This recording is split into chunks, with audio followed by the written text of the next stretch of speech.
Okey, hari ini kita nak sambung bab 3, subtopik 3.2 iaitu pencemaran alam sekitar. Muka surat 99 buku teks awak. Okey. Okay, jadi sebelum itu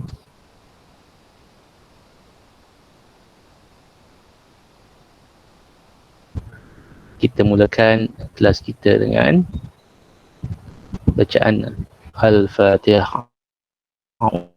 Okey, yang pertama ada berapa objektif sekarang? 3 yang kita nak belajar hari ini. Yang pertama menerangkan 4 jenis dan punca pencemaran, jenis dan punca, dan mengkaji tahap pencemaran air daripada sisa domestik, apakah ini masukkan dengan sisa domestik.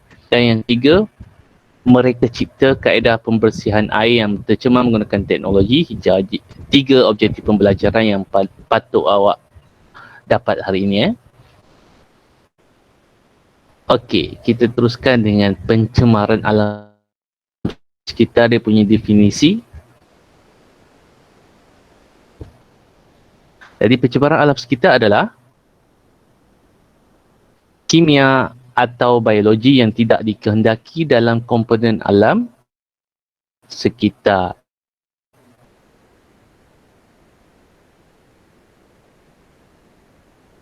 Iaitu udara, air dan tanah. Okay. Jadi perubahan ciri fizikal,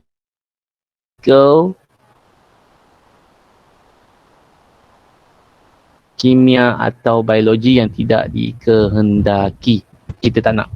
Okey, percuma sikit test guna handset ni nampak macam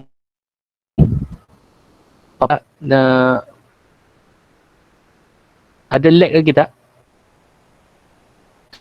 Ada. Tolong jawab. Nanti lambat lagi nanti. Ada, okey. Kalau okey tak apa. Kalau tak ada apa-apa yang terputus ke, seorang tolong call ke.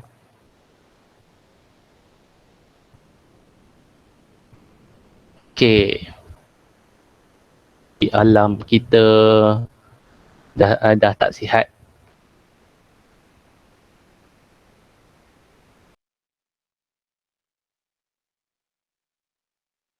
Okey.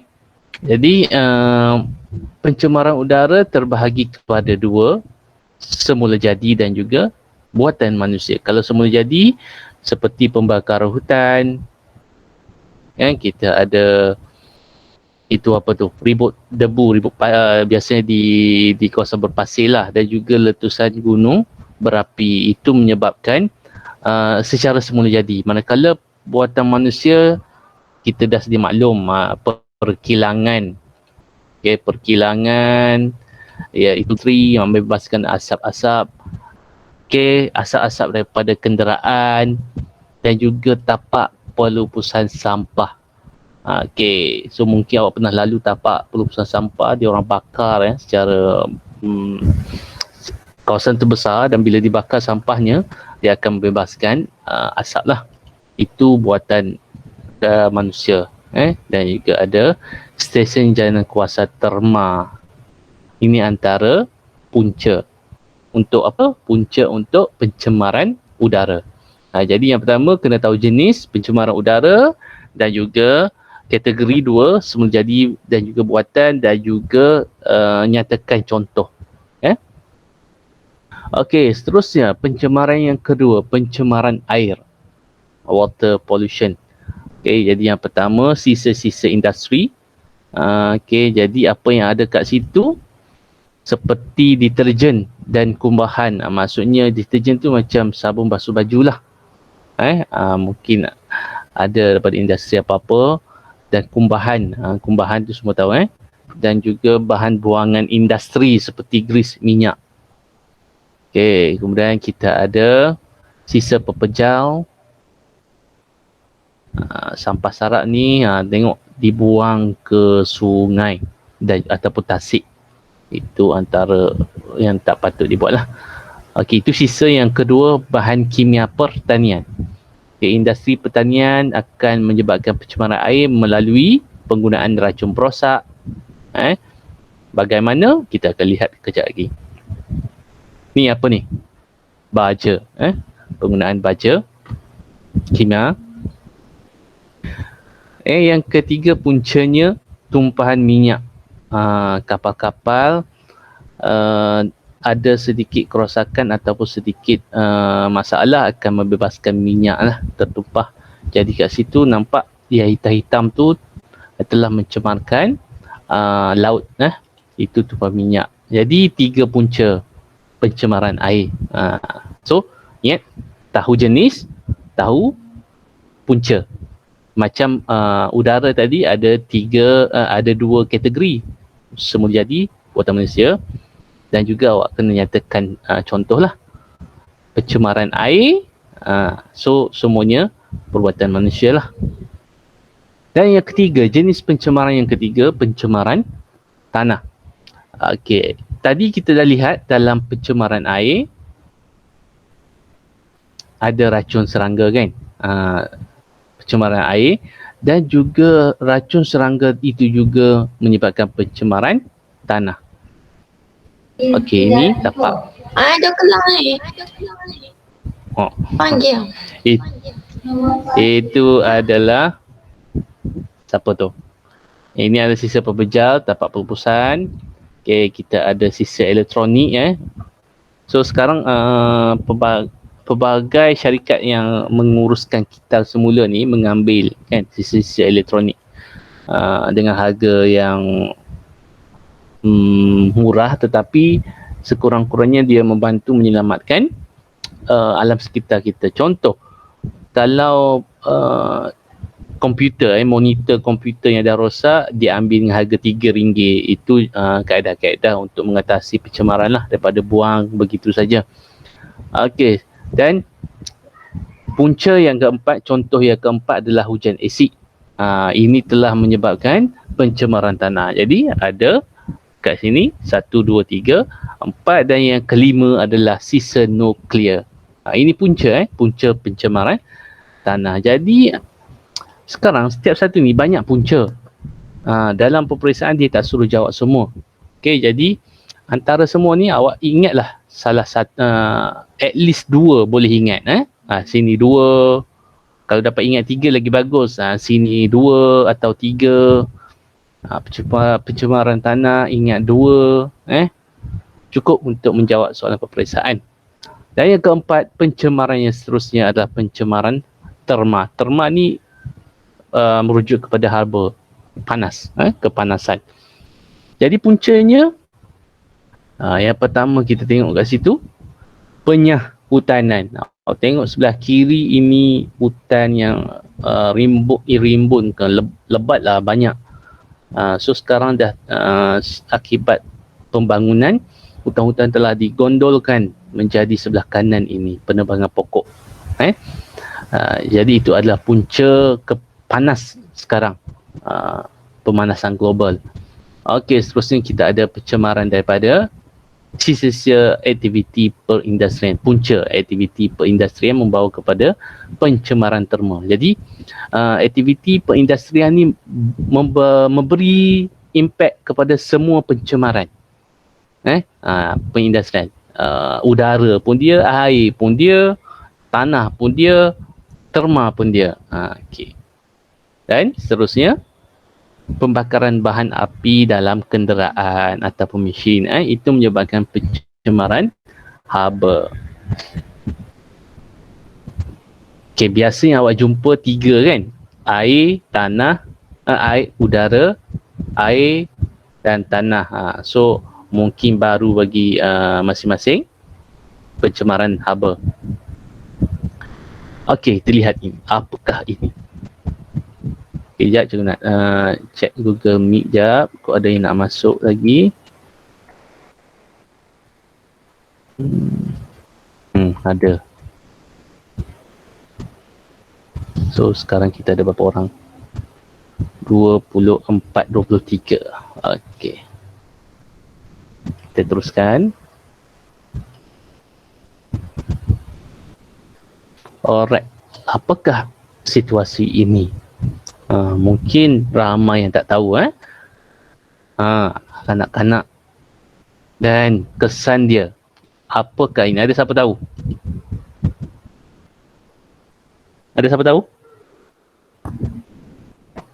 Kelas 5D, 5H. Ada siapa pernah nampak ni? Tak ada. Masa senyap semua hari ni.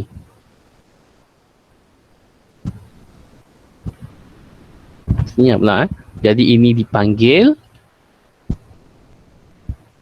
ini salah satu pencemaran air dan situasi ini ataupun pencemaran ini spesifiknya secara khususnya disebut eutrofikasi.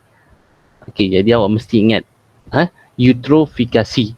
Dia kategori pencemaran air, tapi dikhususkan dengan nama eutrofikasi. Apakah dia?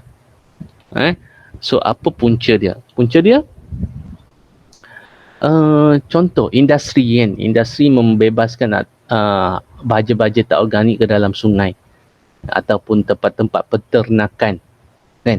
Jadi apabila sungai itu dialirkan dengan baja tadi, bahan kimia tadi, ia mengalir ke ini disebabkan oleh baja lah. Apabila tanah tidak dapat lagi menyerap nutrien seperti fosforus, ini baja. Bila kita baja tanah-tanah di tepi sungai tu, akhirnya tanah tak dapat serap dah. Jadi bila hujan dia mengalir ke sungai. Bila hujan dia mengalir ke sungai ataupun tasik yang berhampiran.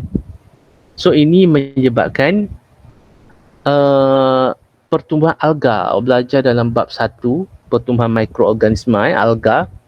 Jadi pertumbuhan alga ni, warna hijau ni semakin pesat, semakin meningkat disebabkan kehadiran nutrien daripada mana?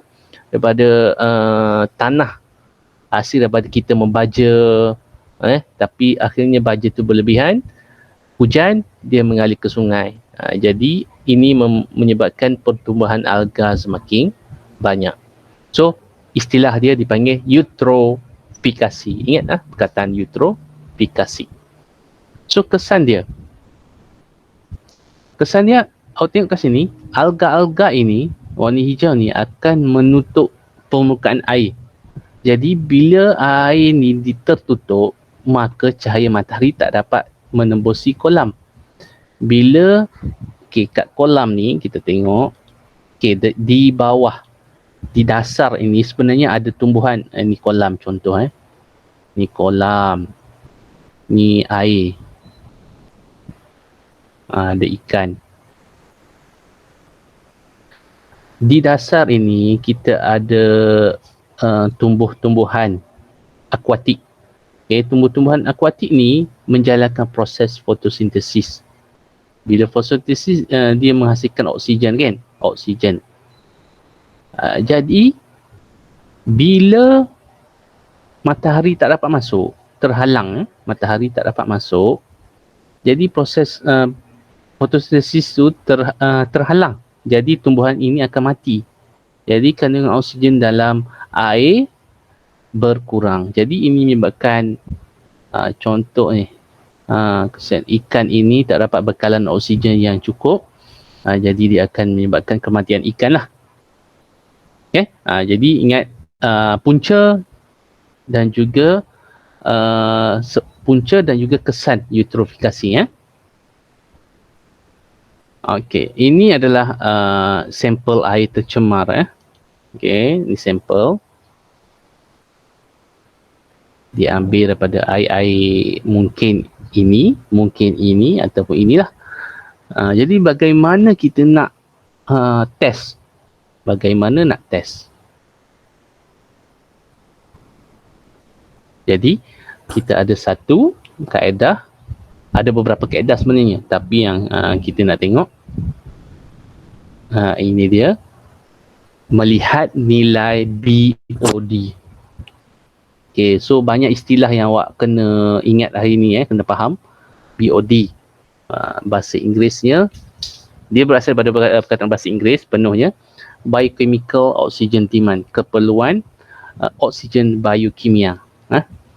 Jadi untuk dalam peperiksaan, seandainya awak lupa perkataan penuh ni, ini cukup awak ingat perkataan BOD, cuma pastikan huruf besar. Huruf besar semua Kalau huruf kecil tidak diterima. So cikgu percaya ramai yang susah nak ingat perkataan full, biochemical oxygen demand. So apakah itu BOD? BOD adalah jumlah oksigen terlarut. Jumlah oksigen terlarut yang diperlukan oleh mikroorganisma. Oksigen terlarut ni maksudnya dalam air tadi yang cikgu cerita tadi.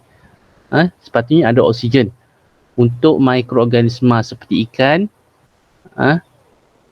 Ini adalah cerita BOD. Kita cerita tadi ikan untuk oksigen kan. Ini adalah jumlah cerita pasal BOD. BOD refer kepada keperluan mikroorganisma dalam suatu sumber air. Jadi dia agak complicated sikit dia punya definisi tu. Jadi awak kena ingatlah jumlah oksigen terlarut yang diperlukan oleh mikroorganisma untuk menguraikan bahan organik dalam suatu sumber air. Agak complicated tapi nak tak nak kena cuba fahamkan lah. Oksigen terlarut tu maksudnya dalam air lah. Mikroorganisma dia akan guna oksigen untuk uraikan bahan organik. Jadi bila digunakan oksigen, maka kandungan oksigen akan berkurang. Jadi semakin tinggi nilai BOD ni, kalau nak senang faham, maksudnya permintaan. Sebab demand tu maksudnya permintaan. So bila BOD tinggi ni maksudnya permintaan banyak.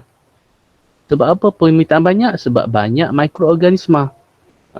Jadi bila permintaan banyak, maka mikroorganisma ada banyak, kandungan oksigen berkurang. Jadi apa yang kita guna kat sini, ini adalah metilina biru, larutan metilina biru untuk penunjuk kehadiran oksigen terlarut. Ingat, kehadiran oksigen terlarut dalam air, kita gunakan larutan metilina biru.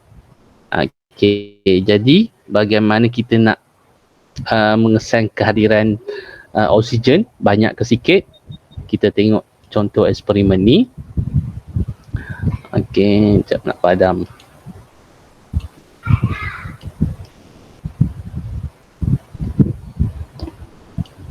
Okay, so awak tengok kat situ.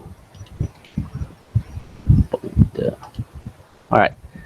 Jadi awak tengok ini sebelum kan. Sebelum, selepas 1 hari, selepas 1 minggu. Agak-agak lah yang mana menunjukkan air yang paling teruk. Blank, biomass, A150, 250, 350 ataupun commercial. Siapa boleh jawab? Kawan-kawan tunggu jawapan. Kelas 5D. Blank. Commercial. Blank. Okay. Ada 2 jawapan. Satu ada jawab blank, satu jawab commercial. Okay, kita tengok kat sini. Sebelah kiri bawah ni. Tahap pencemaran air bagi suatu sampel air boleh ditentukan dengan mengukur masa yang diambil untuk warna larutan metilina biru luntur setelah dicampurkan dengan sampel air tersebut. Maksudnya sekarang asalnya metilina biru blank ni maksudnya kosong tau. Kosong. Okay, kosong. Maksudnya dia tak campur dengan apa-apa.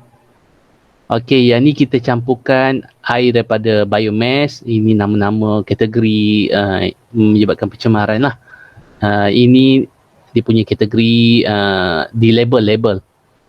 So, awak tengok masa yang diambil. 1 hari, okey, macam ni. Selepas minggu, awak tengok yang ni terus luntur sepenuhnya. Maka yang paling 1, 2, 3, 4 luntur sepenuhnya kan.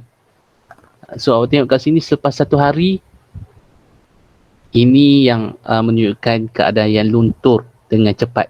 Maksudnya Dua ini adalah mengandungi pencemaran mengandungi nilai BOD yang tinggi lah. Maksudnya masa cepat. BOD tinggi, masa dia untuk luntur cepat. So macam tu. Okay. So paling tercemar yang sebelah kanan lah. Tapi yang sebelah kiri itu pun dah nampak tapi mungkin dalam slide ni tak berapa nampak macam sama kan. Okay, so yang paling tercemar kat situ dua yang sebelah kanan tu lah, sebab nampak dengan jelas selepas sehari tu. Okay. Okay, so ada kesimpulan dia kat situ. Kalau awak tengok tadi, paling tercemar tadi masa yang dia ambil cepat kan. Maksudnya tadi dalam masa sehari, yang ni, yang dua kanan tu dah luntur. A350 dengan komersial tadi, dia dah luntur. Maksudnya dia adalah pencemaran airnya banyak lah.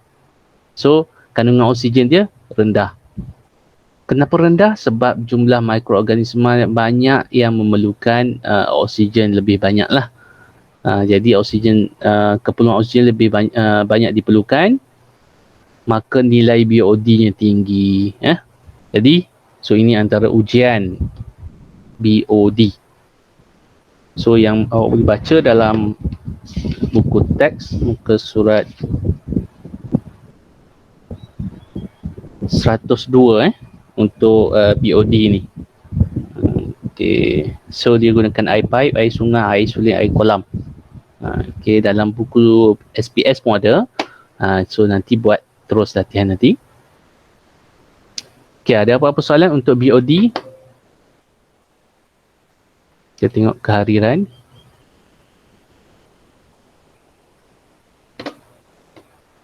Ada 29. Okay. Ada apa-apa soalan setakat ni?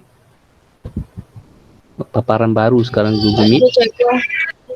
Tak ada So yang susah sikit tadi BOD jadi awak ambil masa untuk rujuk balik buku teks dan cuba fahamkan. Jadi sekarang kita tengok balik objektif kita. So yang pertama, menerangkan 4 jenis sudah kan? Sudah. Mengkaji tahap pencemaran air daripada sisa tadi. Jadi itu adalah BOD tadilah. So BOD ni awak rujuk balik buku teks. Muka surat 102. Alright. Dan yang ketiga kita nak lihat, mereka cipta kaedah pembersihan air yang tercemar menggunakan teknologi hijau. So apa maksud teknologi hijau? Agak-agak apa teknologi hijau ni? Kelas. Apa yang dimaksudkan dengan teknologi hijau? Mengurangkan pencemaran. Kurang tepat. Teknologi ni ada banyak kan? Teknologi ada teknologi moden. Maksudnya dengan bahan-bahan yang canggih. Teknologi hijau ni maksudnya menggunakan sumber alam. Sumber semula jadi. Kita gunakan sumber semula jadi saja untuk merawat air yang tercemar. Jadi kita lihat sekarang. Apakah yang dimaksudkan dengan kaedah pembersihan air menggunakan teknologi hijau? Ini dia.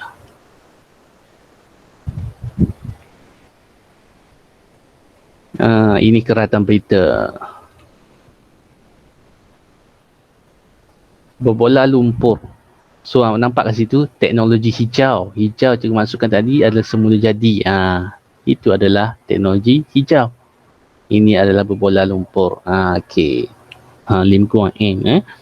So ada dia baling berbola lumpur kat situ. Okey. So apa yang terjadi? Tu menghasilkan berbola lumpur sendiri. Ini sepatutnya terjadilah. Sebelum nampak tu airnya keruh. So selepas dirawat menggunakan berbola lumpur. Dia tak gunakan bahan kimia, contohnya sabun ke, dia gunakan bahan teknologi hijau daripada sumber alam semula jadi. Jadi berbola lumpur itu ada namanya. Namanya berbola lumpur EM. EM. Apa maksud EM? Okey. Jadi EM maksudnya effective microorganism. Bahasa Inggeris. Bahasa Melayunya berbola lumpur mikroorganisma efektif. Mikroorganisma efektif yang merujuk kepada EM. Ada 3 jenis mikroorganisma yang berguna dalam menyediakan berbola lumpur EM ini. Kita dah belajar dulu bab 1, ada mikroorganisma baik, ada mikroorganisma yang berbahaya. Jadi apakah yang pertama? Mikroorganisma yang pertama, Lactobacillus casei, bakteria asid laktik. Jadi fungsi dia merawat sisa kumbahan. Okey, yang pertama menyingkir cepat sangat. Menyingkirkan bau busuk air, mencegah pertumbuhan dan memudahkan perebutan bahan organik. So itu bakteria yang pertama, mikroorganisma yang pertama, kategori bakteria dan namanya bakteria asid laktik. Jadi awak kena tahu nama-nama jenis bakteria ini. Yang kedua, bakteria fotosintetik. Ingat yang warna kuning dah cukup. Warna kuning ni, bakteria asid laktik pertama. Yang ni adalah nama saintifik dia. Nama saintifik. Awak nak hafal lagi bagus. Tapi ingat yang kuning dah cukup. Okey, yang kedua bakteria fotosintetik. Sintetik. Apa maksud sintetik? Dia sintesis bahan yang berguna seperti asid amino dan gula untuk pemakanan haiwan dan tumbuhan akuatik. Okay. Dia menghasilkan makanan untuk haiwan dan tumbuhan akuatik yang dalam air. So, ada 3 dia kan. Yang ketiga, kita gunakan yeast. 2 bakteria, yeast kategori apa yeast? Ada siapa masih ingat? Yeast kategori apa? Fungi. Fungi, bagus. Mana ada bakteria? Okay. Yeast adalah kategori fungsi pula. Fungi ataupun kulat. Kategori kulat. So ada 3 jenis mikroorganisma, 2 bakteria B1K, kulat BBK. Boleh ingat? So ataupun BBY boleh. Bakteria yeast. Cuma kena ingat nama dia ni. Asid laktik, bakteria fotosintetik dan juga yeast. So fungsi dia menghasilkan bahan keperluan bagi pertumbuhan-tumbuhan hijau. Jadi ada 3 jenis mikroorganisma berguna yang digunakan dalam berbola lumpur. Teknologi hijau. Apa maksud teknologi hijau? Menggunakan sumber-sumber alam semula jadi. Jom kita lihat cara membuat berbola lumpur. Yang pertama, gaul. Tanah dengan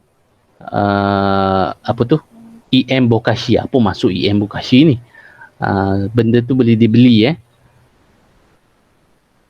So larutan ini tambah larutan EM, bulatkan menjadi bola lumpur dan alas ulan dan letakkan bola EM macam buat kuih pula. Okey, dan simpan. Jangan kena matahari atau angin yang kuat. So ada pantal larang dia kat situ. Okey. So dia akan jadi macam tu.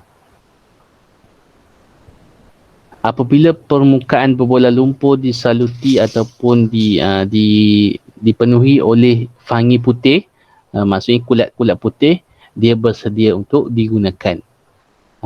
So gaul, tambah larutan EM, so bulatkan, keringkan dan boleh gunakan. Hasilnya dicampak. Setelah dicampak ke air sungai yang tercemar, dia boleh merawat sungai tersebut.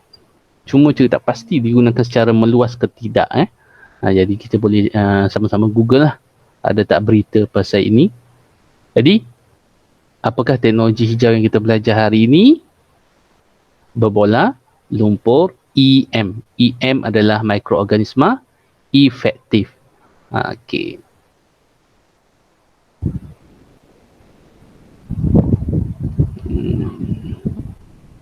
berapa sekarang? 11.41. So Kuala Lumpur ini ada pada muka surat 103 dalam buku teks 103. Dia punya kaedah pun ada pada 104. Sama saja. Okay, ada dalam buku teks awak untuk awak rujuk kembali. Itu apa dia tadi, bokashi tadi, nampak ada dijual kat Shopee ini. Apa tu? Sekejap. Alah. Laju pula. Bokashi. Ini dia. 1 kilogram baja tahi kambing bokashi. Jadi tadi kita campurkan tanah tadi dengan benda ini. Alright.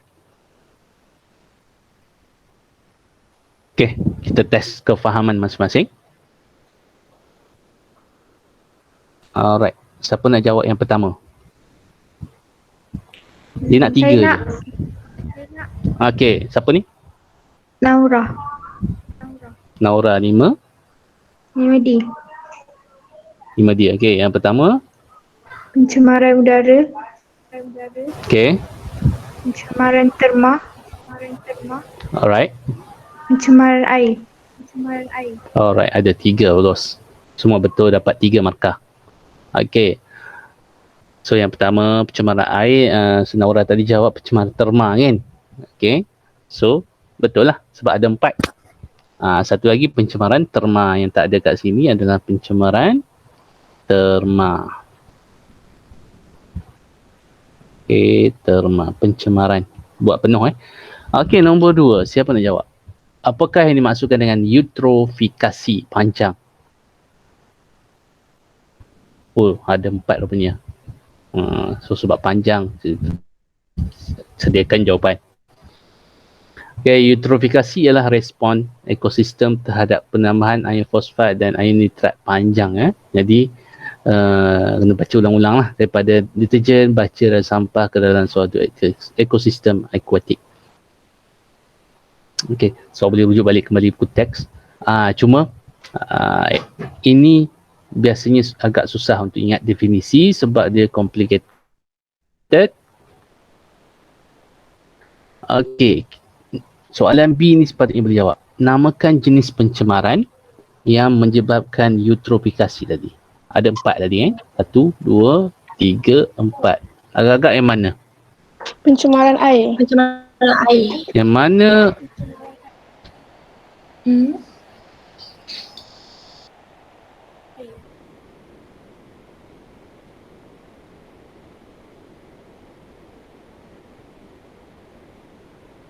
Air kan? Air dan dia asalnya daripada pertanian kan? Ni ada air, ni tanah kan? Baja tu akhirnya terlebih, maksudnya tanah akan mengalir ke sungai. Jadi ada 2 kat situ punca utama dia. 1, pencemaran tanah dan juga pencemaran air.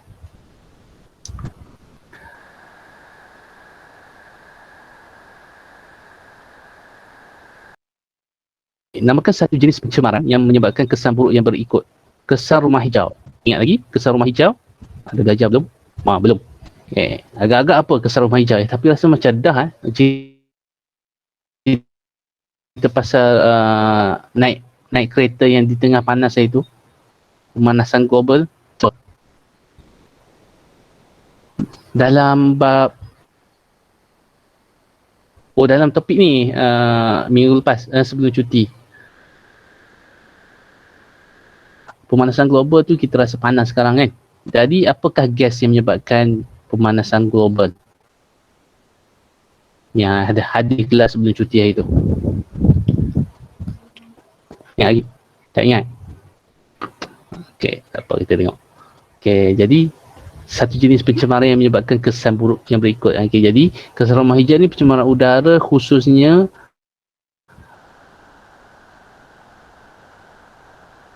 gas karbon dioksida yang berlebihan. Daripada mana gas karbon dioksida ni? daripada aktiviti manusia lah, pembakaran, lepas tu ada iklim, pencemaran terma, iklim sebab suhu, dan juga BOD. Apakah BOD? Biochemical Oxygen Demand, keperluan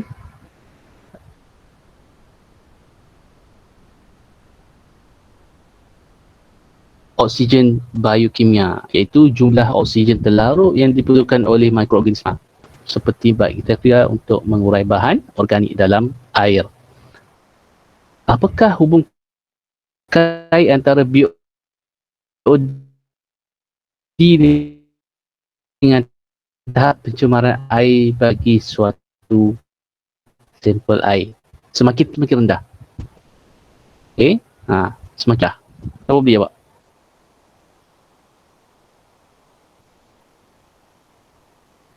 Tadi dah tunjuk kan BOD. Semakin tinggi tahap pencemaran air. Tak ingat. Siapa nak jawab?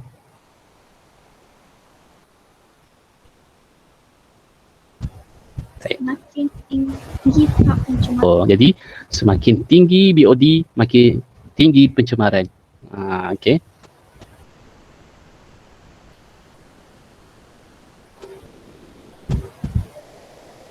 Bagaimanakah larutan metil? Kita lihat masa kan. Masa yang diambil untuk warna larutan metilina biru tadi. Kalau cepat, maksudnya pencemaran sangat banyak.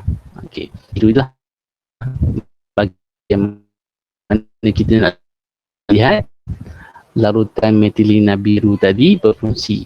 Maksudnya air kat situ masih okey, masih elok. Okay. Ada lagi. Ada 3.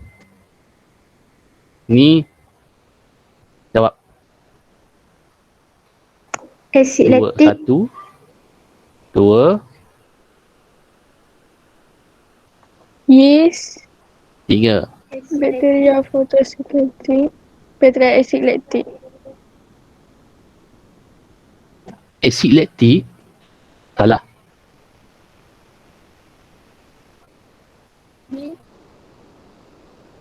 Ini salah.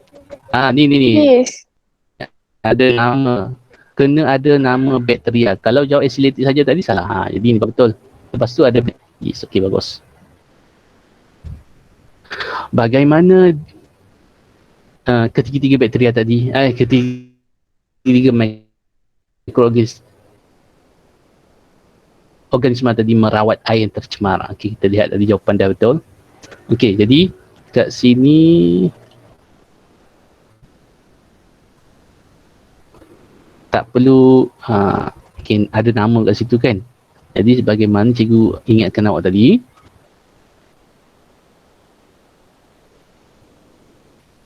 okey, just ingat sini pun dah cukup asid laktik. Ini nama dia punya nama spesies, nama khusus. Dah cukup 3. Okey, bagaimana dia merawat air tercemar? So awak boleh ingat 2, 3 lah. 3 cukup lah. Ambil yang senang. Merawat sisa kumbahan, struktur lah. Soalan tanya macam ni lah. Bagaimana mikroorganisma? 2 saja point. Jadi kalau awak dapat ingat 3, dapat lagi bagus lah. Okey, selesai topik 3.2 hari ni. Kita tengok balik yang pertama.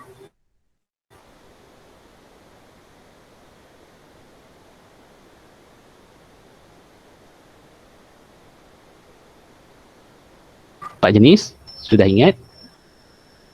Tahap pencemaran tadi, BOD. Apa nama teknologi tadi? Kita belajar tadi.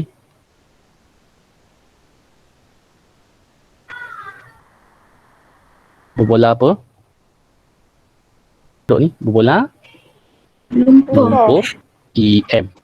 Nah, awak faham untuk objektif yang ketiga. Alright, jadi terutama bagaimana cara metilina biru tadi kita nak lihat. Dan yang ketiga tadi berbola, lumpur, EM. Nombor 3 teknologi hijau. Jadi selesai untuk topik 3.2. Ada apa-apa soalan? Ada.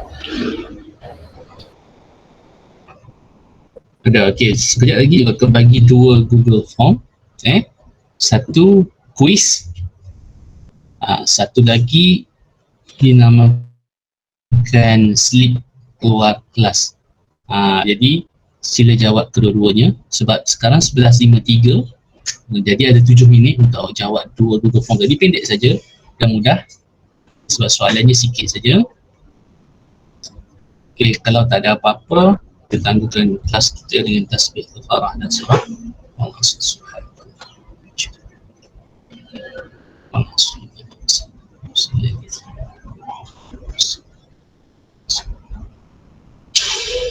Okey.